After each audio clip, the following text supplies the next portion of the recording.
The near side of the Moon is the lunar hemisphere that is permanently turned towards the Earth, whereas the opposite side is the far side of the Moon. Only one side of the Moon is visible from Earth because the Moon rotates about its spin axis at the same rate that the Moon orbits the Earth, a situation known as synchronous rotation or tidal locking. The Moon is directly illuminated by the Sun, and the cyclically varying viewing conditions cause the lunar phases. The unilluminated portions of the Moon can sometimes be dimly seen as a result of earthshine, which is sunlight reflected off the surface of the Earth and onto the Moon. Since the Moon's orbit is both somewhat elliptical and inclined to its equatorial plane, librations allow up to 59% of the Moon's surface to be viewed from Earth. Names. The near side of the Moon is characterized by large dark areas that were believed to be seas by the astronomers who first mapped them in the 17th century.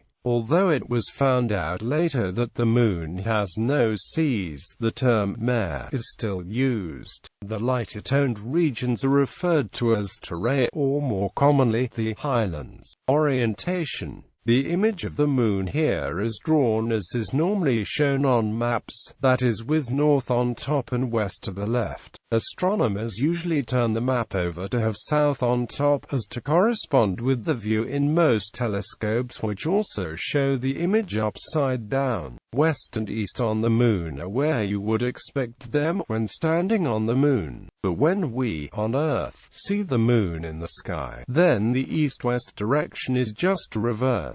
When specifying coordinates on the Moon, it should therefore always be mentioned whether geographic coordinates are used or astronomical coordinates. The actual orientation you see the Moon in the sky or on the horizon depends on your geographic latitude on Earth. In the following description, a few typical cases will be considered. On the North Pole, if the Moon is visible, it stands low above the horizon with its North Pole up. In mid-northern latitudes, the Moon rises in the east with its northeastern limb up. It reaches its highest point in the south with its north on top, and sets in the west with its northwestern limb on top. On the equator, when the Moon rises in the east, its axis appears horizontal and therefore unditatus is on top. When it sets in the west, about 12.5 hours later, the axis is still horizontal, and Oceanus Procellarum is the last area to dip below the horizon. In between these events,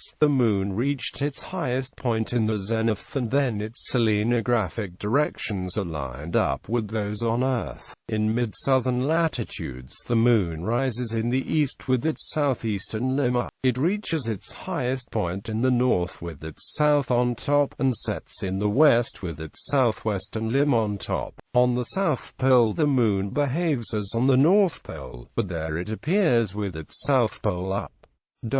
Differences. The two hemispheres have distinctly different appearances, with the near side covered in multiple, large maria. The far side has a battered, densely cratered appearance with few maria. Only 1% of the surface of the far side is covered by maria, compared to 31.2% on the near side. According to research analyzed by NASA's Gravity Recovery and Interior Laboratory mission, the reason for the difference is because the Moon's crust is thinner on the near side compared to the far side. The dark splotches that make up the large lunar maria are lava-filled impact basins that were created by asteroid impacts about 4 billion years ago. Though both sides of the Moon were bombarded by similarly large impactors, the near-side hemisphere crust and upper mantle was hotter than that of the far side, resulting in the larger impact craters. These larger impact craters make up the Man in the Moon references from Popular Mythology.